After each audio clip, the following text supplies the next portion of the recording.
Раннее утро. Конец июня 1565 года. Защитники форта Сент-Анджело смотрят на воду залива и видят то, что не сразу укладывается в голове. По воде плывут деревянные кресты, к каждому кресту прибиты тела. Без головы. На груди вырезанный крест. Течение медленно несет их через бухту, прямо к стенам крепости, где еще держатся последние защитники острова. Это тела рыцарей Ордена. Еще вчера они защищали соседний форт. Через несколько часов на этот груз ответят тем же, только с другой стороны. Осада закончится через несколько месяцев. От 8000-го острова не останется камня на камне, а из 500 рыцарей в живых останется горстка людей, которые едва смогут стоять на ногах. Никто из этих людей не выбирал такую судьбу. Просто у Ордена уже был точно такой же день, 43 года назад, и этот день они так и не смогли забыть. По одну сторону войны — султан. Он правит уже почти полвека и ни разу не проигрывал войну целиком. По другую сторону старик за 70. У него в 10 раз меньше людей. На острове почти нет пресной воды, а подкрепления ждать неоткуда. Разве что морем. И то не раньше, чем через несколько недель. Дальше будут тела на крестах. Штурмы, растянутые на месяцы. Ответ еще более жестокий, чем вызов. Все это уместится в 4 месяца 1565 года и закончится совсем не так, как ожидали. Но чтобы понять, как дошло до крестов на воде, нужно вернуться на 43 года назад. Туда, где Орден уже однажды проиграл. Орден госпитальеров рыцарей святого Иоанна. Возник он еще в XI веке в Иерусалиме как госпиталь для паломников. Со временем госпиталь превратился в военный орден. Те же люди, что перевязывали раны, взяли в руки оружие и стали одной из самых организованных боевых сил христианского мира. После падения государств крестоносцев орден перебрался на Кипр, а затем, в начале XIV века, на Родос. Почти 2 столетия этот остров в Эгейском море был их домом. Крепость на Родосе считалась практически неприступной. Несколько поясов стен, мощные укрепления, оборона, созданная по последнему слову инженерной мысли своего времени. Но рыцари держали остров не просто как убежище. Их галеры контролировали морские пути между Константинополем и Египтом. Для османского судоходства госпитальеры превратились в постоянную угрозу. Каждое торговое судно рисковало однажды увидеть на горизонте паруса ордена. В 1522 году султан Сулейман Великолепный, совсем недавно взошедший на престол, решил покончить с этой угрозой. Он лично привел под стены Родоса огромную армию около 100 000 человек. Против них стоял гарнизон всего примерно в 7 000 вместе с наемниками и ополчением. Началась осада. Подкопы под стенами, ежедневные артиллерийские бомбардировки. Штурм за штурмом. И так месяц за месяцем.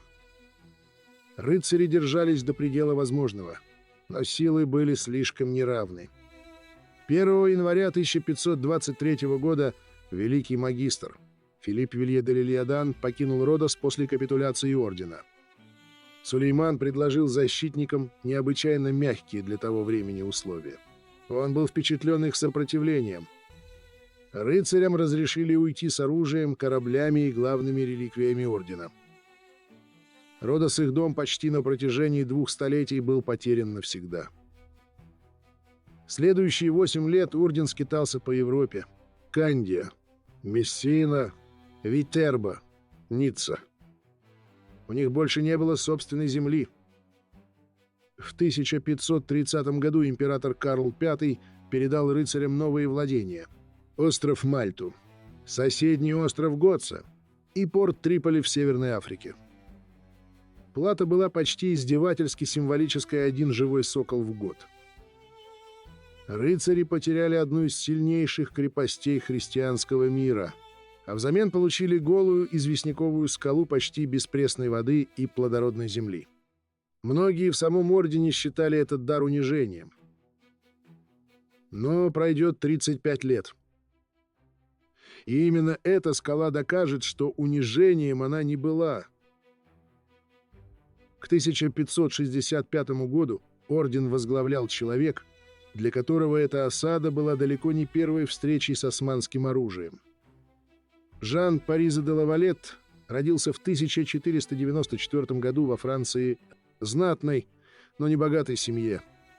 В орден он вступил совсем молодым, примерно в 20 лет. Он участвовал в обороне Родоса в 1522 году и своими глазами видел, чем заканчивается поражение от османской армии. Но самый суровый урок Лавалет получил не как военачальник, а как пленник. В 1541 году его галеру захватили североафриканские корсары. Почти год будущий великий магистр провел прикованным к веслу, как гребец, раб. Такая судьба в те времена ждала тысячи пленных по обе стороны Средиземного моря. Лавалетта освободили при обмене пленными.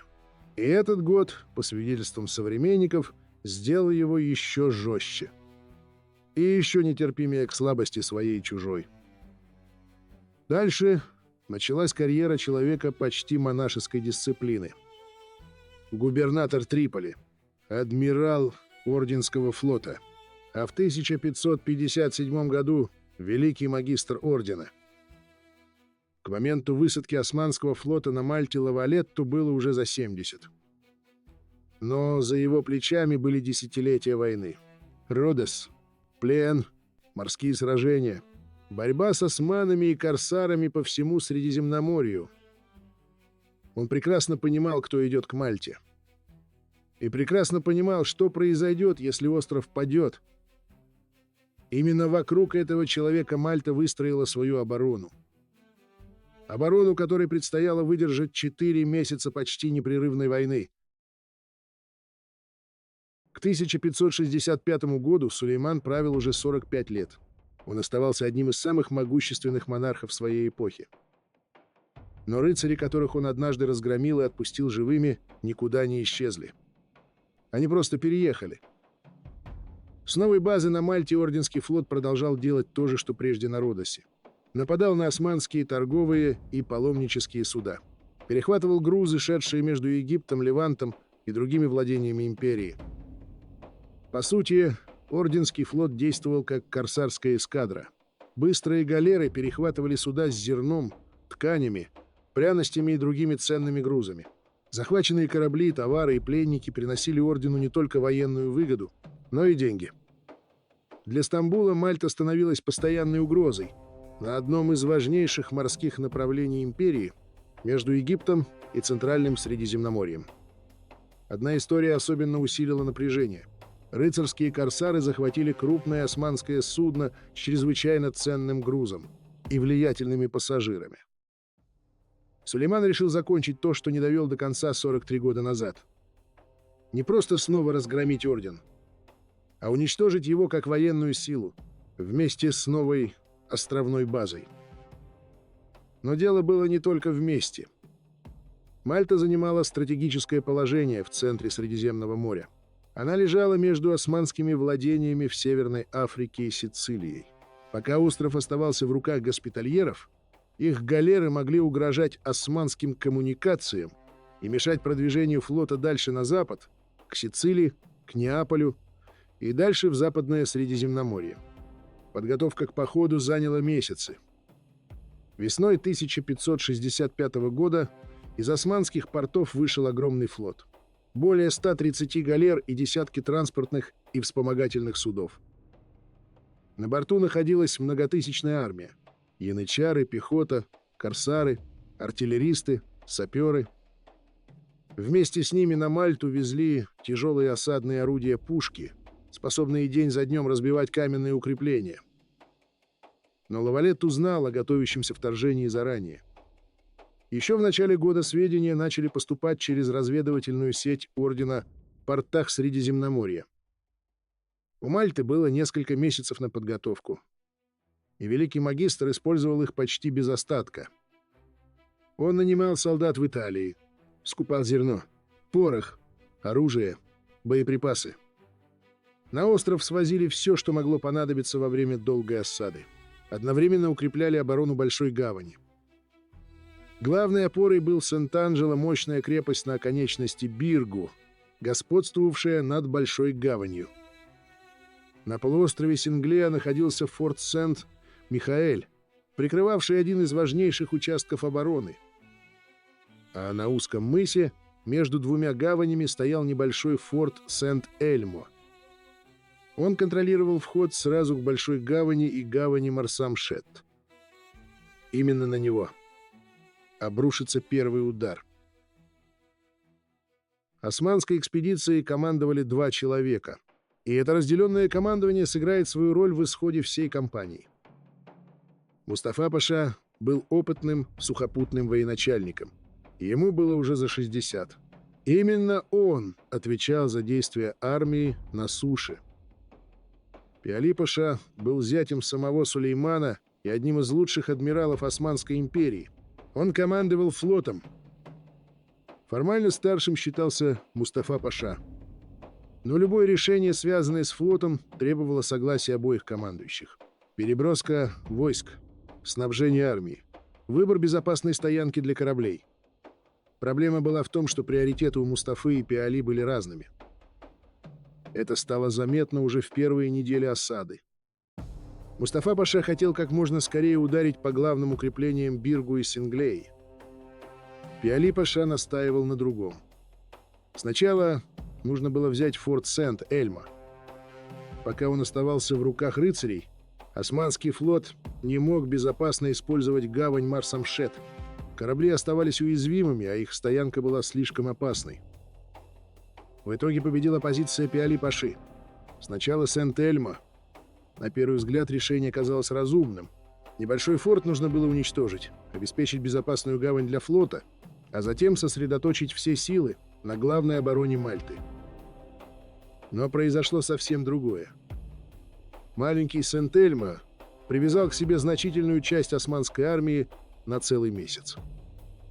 31 день штурмов, бомбардировок, атак и огромных потерь.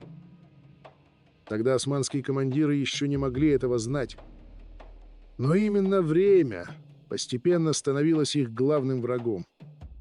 18 мая 1565 года дозорные на Мальтийских утесах увидели то, чего остров боялся уже много месяцев. Горизонт был затянут парусами. Османский флот, о котором Лавалет до этого знал только по донесениям разведки, теперь стоял перед Мальтой во всей своей мощи. Мустафа Паша командовал армией на суше. Пиали Паша командовал флотом. Против огромной османской армии у великого магистра было около 500 рыцарей. Несколько тысяч испанских и итальянских солдат и мальтийское ополчение. Всего, по разным оценкам, около 8 или 9 тысяч защитников. Во время осады к обороне пришлось привлекать практически всех, кто был способен помогать.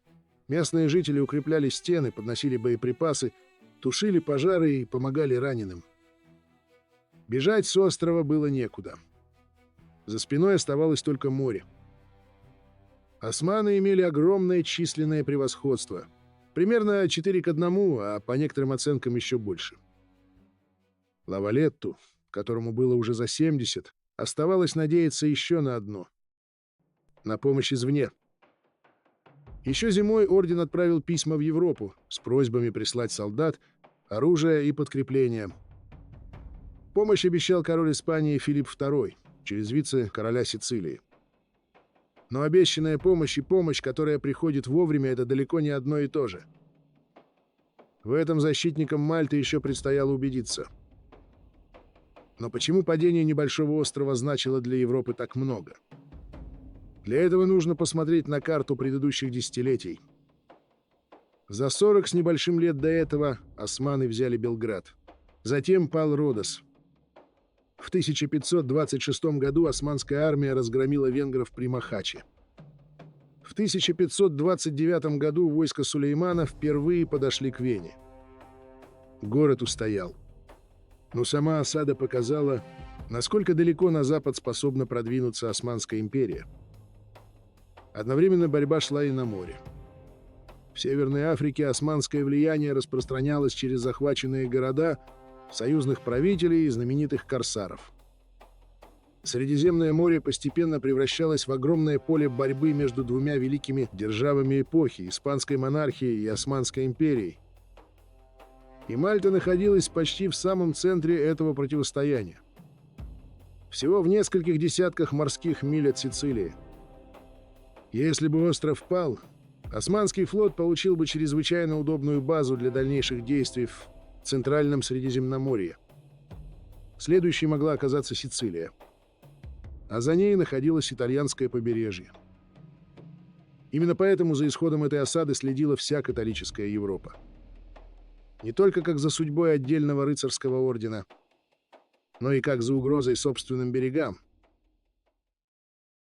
Главная гавань Мальты будто специально создана для обороны. Несколько узких скалистых полуостровов вдаются в море. Они делят гавань на отдельные бухты, а подступы к ним можно простреливать с суши перекрестным огнем. Именно эта география, а не только толщина крепостных стен, превращала Мальту в естественную крепость. Еще до того, как рыцари начали строить здесь свои укрепления, к XVI веку военное дело сильно изменилось. Мощная осадная артиллерия становилась все более разрушительной. Старые высокие стены средневековых замков теперь превращались в опасную ловушку для защитников. Тяжелые ядра могли разрушать каменную кладку, пробивать бреши и готовить путь для штурма. Поэтому крепости начали строить по новым принципам. Стены становились ниже и толще. Перед ними появлялись бастионы, выступавшие вперед из линии укреплений. С этих бастионов защитники могли вести огонь вдоль стен и простреливать подступы к крепости с нескольких направлений. Так сокращались участки, где неприятель мог укрыться от огня. Мальтийские укрепления постепенно перестраивались именно под новую эпоху войны. Сент-Анджело вырос из старой средневековой крепости и был серьезно усилен. Сент-Михаэль защищал полуостров Сен-Глеа и сухопутные подступы к нему. А небольшой Сент-Эльмо стоял на узком мысе, у входа в две важнейшие гавани острова. Все эти укрепления находились на разных участках большой гавани. Взять один форт еще не означало сломить всю оборону. За каждый следующий участок османам пришлось бы сражаться отдельно, терять людей, подтягивать артиллерию, снова готовить штурм. Именно поэтому маленький Сент-Эльмо, который османское командование рассчитывало взять сравнительно быстро, превратится в одну из самых кровопролитных частей всей осады.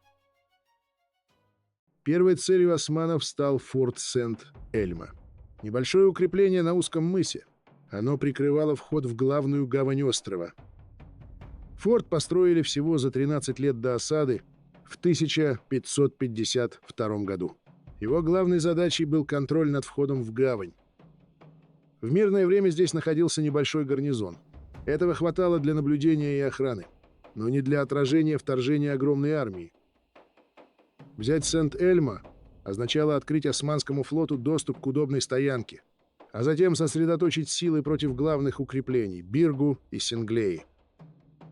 Именно там находились основные силы защитников Мальты. Мустафа Паша рассчитывал взять небольшой форт очень быстро. По некоторым свидетельствам, османское командование надеялось справиться всего за несколько дней. Логика казалась простой.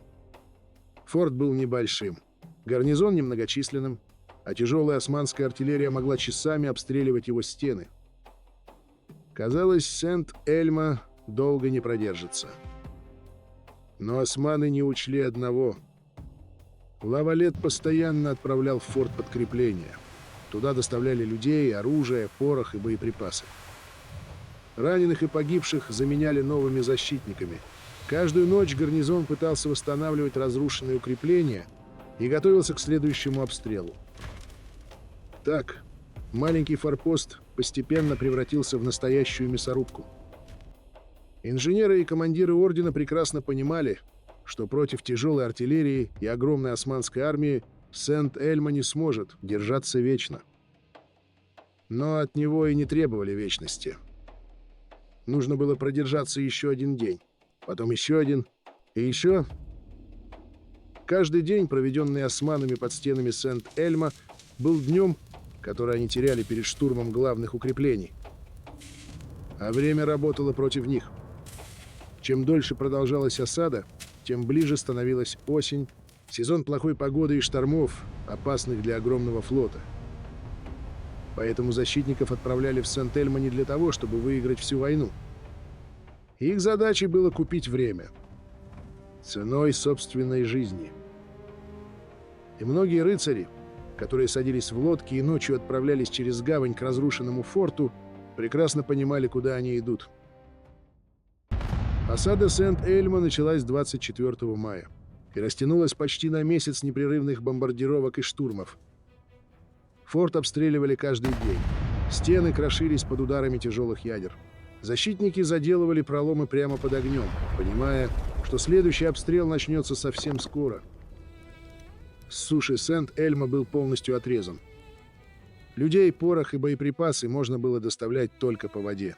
Ночью небольшие лодки пересекали гавань под покровом темноты и подходили к форту. На место погибших приходили новые солдаты. Вместо израсходованного пороха привозили новый. А утром все начиналось снова. Во время штурмов защитники использовали все, что могло остановить наступающих. Мушкеты, аркебузы, камни, зажигательные смеси. Одним из самых страшных средств были огненные обручи из пропитанного горючими веществами материала. Их поджигали и бросали на солдат, поднимавшихся к стенам или теснившихся в проломах. В тесном пространстве огонь становился почти таким же опасным оружием, как клинки и пули. В разгар осады к османской армии прибыл Драгут. Один из самых знаменитых корсаров и флотоводцев Средиземноморья. Человек, чье имя хорошо знали на христианских берегах от Италии до Испании. Драгут сразу включился в руководство осадой. Он осмотрел позиции, потребовал изменить расположение части батарей и усилил давление на форт. Османские саперы все ближе подбирались к укреплениям, вели подкопы, закладывали заряды. Пытались расширить проломы для нового штурма. День за днем Сент-Эльмо превращался в груду разбитого камня. За всю Мальтийскую кампанию османская артиллерия выпустила огромное количество боеприпасов.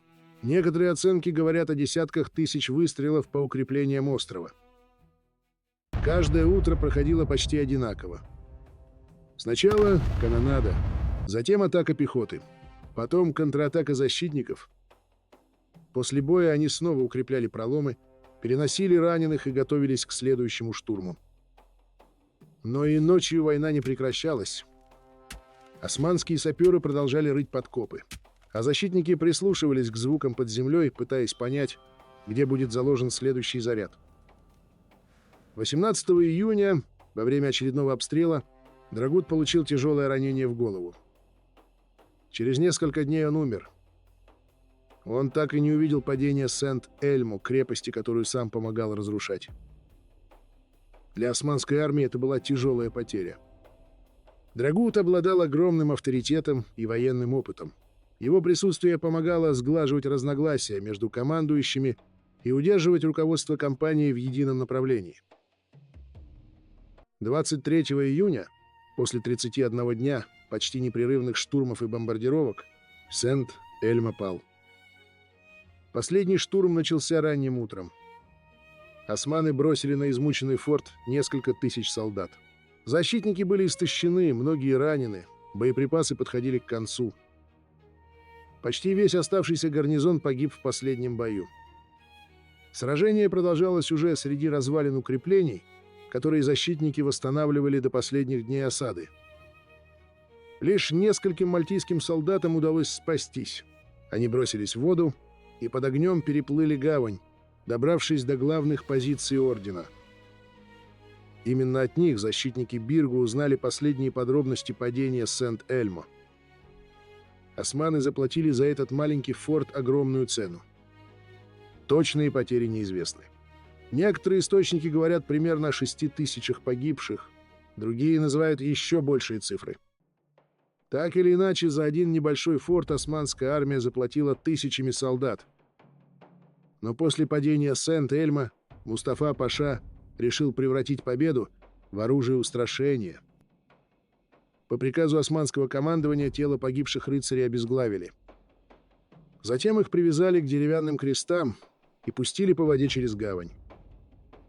Туда, где их могли увидеть защитники на противоположном берегу. Расчет был прост. Мустафа Паша хотел показать оставшимся защитникам, какая судьба их ждет. Вид погибших товарищей должен был сломить их волю еще до начала штурма главных укреплений. Но произошло обратное. Расчет не сработал. Лавалет ответил тем же языком, каким с ним заговорили. И сделал это демонстративно, у всех на виду. Пленных османских солдат, захваченных ранее в боях, обезглавили на укреплениях Сент-Анджело. Их головы зарядили в пушки.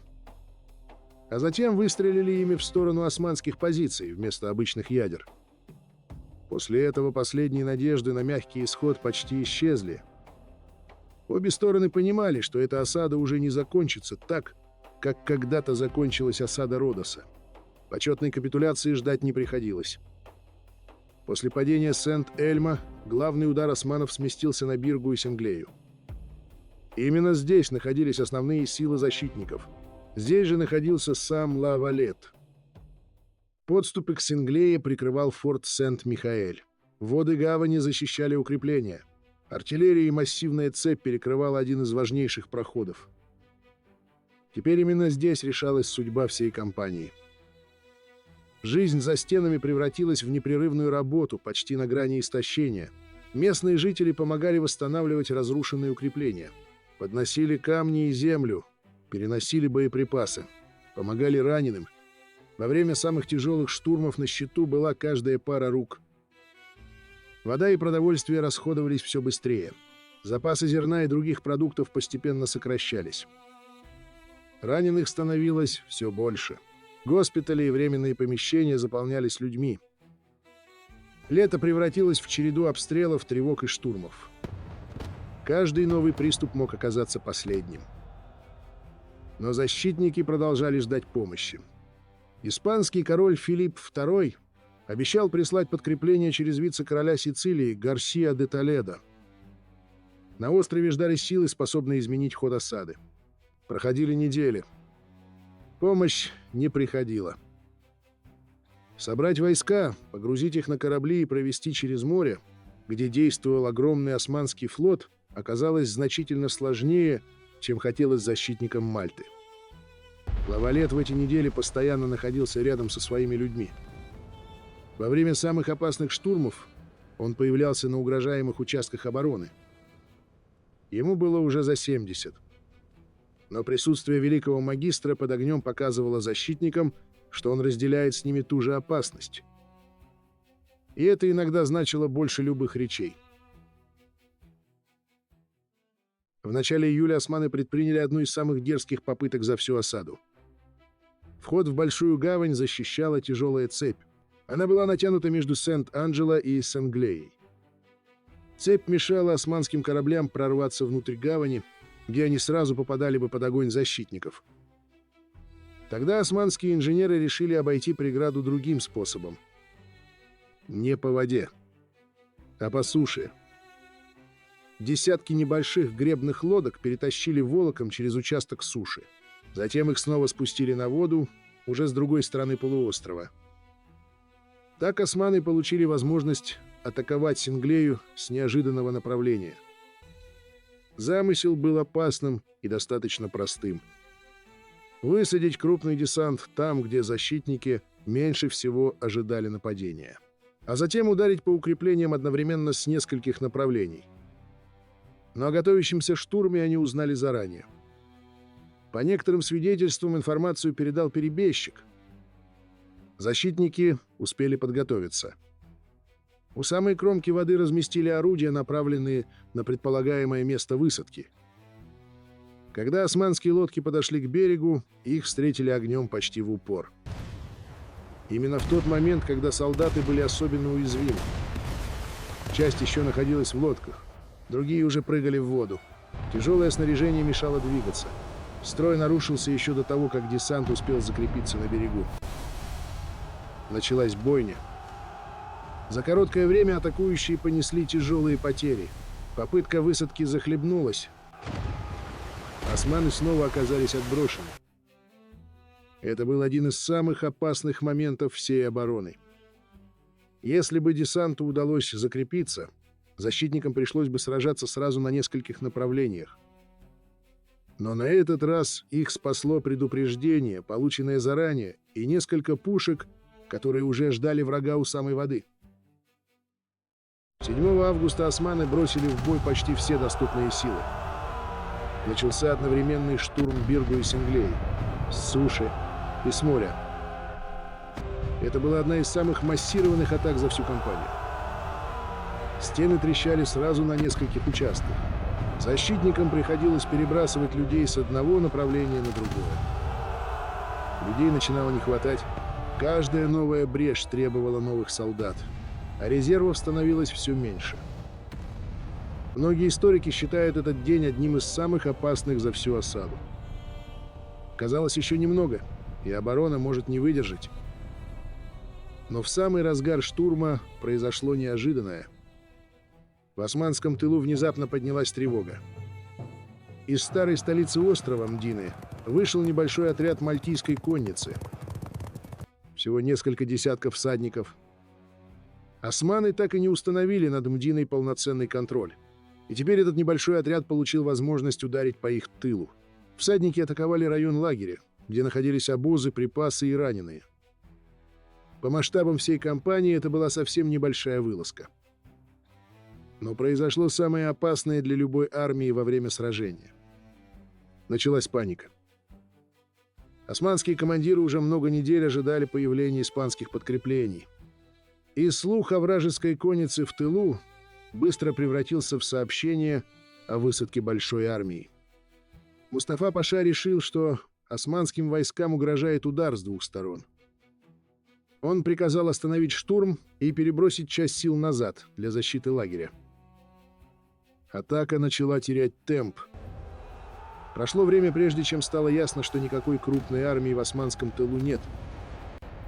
Это был всего лишь небольшой отряд из Мдины. Но момент уже был потерян. Штурм, который мог стать решающим, захлебнулся. К августу обе стороны были измотаны почти до предела. У османов начинались проблемы со снабжением. Кампания продолжалась уже почти 3 месяца, далеко от основных баз. В лагере распространялись болезни: дизентерия, лихорадка, другие инфекции, обычные для огромной армии, стоящие месяцами на одном месте. Жара только ухудшала положение. Средиземноморское лето изматывало людей почти так же сильно, как постоянные бои. Но и защитники платили огромную цену. С каждой неделей становилось все меньше рыцарей, солдат и ополченцев, способных держать оружие. Погибших и тяжелораненых почти неким было заменять. Мальта оставалась отрезанной от основных сил союзников. Госпитали были переполнены. А те, кто еще мог сражаться, держались на пределе сил. Спали по несколько часов. Эта осада превращалась в соревнование на истощение. У османов оставалось ограниченное время. Приближалась осень, а вместе с ней ухудшалась погода, возрастал риск штормов и становилось опаснее держать огромный флот вдали от безопасных баз. В начале сентября 1565 года долгожданная помощь наконец пришла. 7 сентября на Мальте высадилось подкрепление, прибывшее из Сицилии. Около 8 тысяч свежих солдат. По масштабам всей войны это была не огромная армия. Но для защитников Мальты ее появление меняло все. Для османского командования это означало, что положение становится все опаснее. Мустафа Паша начал отводить войска от укреплений. Артиллерию снимали с позиций. Лагерь сворачивали. Солдат готовили к погрузке на корабли. 8 сентября османы окончательно прекратили осаду. Но кампания еще не закончилась. Когда Мустафа Паша получил сведения о численности прибывшего подкрепления, он решил попытаться дать последний бой. Османская армия двинулась навстречу свежим христианским войскам. Началось последнее сражение этой кампании. Измотанные османские части столкнулись с солдатами, которые только что высадились на острове и еще не провели месяцы под палящим солнцем и артиллерийским огнем. Османы начали отступать. Отступление постепенно превратилось в бегство к кораблям. В ночь с 11 на 12 сентября Османский флот окончательно покинул Мальту. Позади оставались почти 4 месяца боев, разрушенные укрепления, тысячи погибших и остров, который огромная армия так и не смогла заставить капитулировать. Победа на Мальте разошлась по христианской Европе как новость, которую ждали много лет. Османскую армию, до этого казавшуюся почти неудержимой, удалось остановить и заставить отступить, не добившись главной цели. Сегодня исторический центр Валетты входит в список всемирного наследия ЮНЕСКО. А Сент-Эльма, тот самый форт, который первым принял на себя основной удар османской армии, сохранился до наших дней. Сегодня в его стенах находится Национальный военный музей Мальты.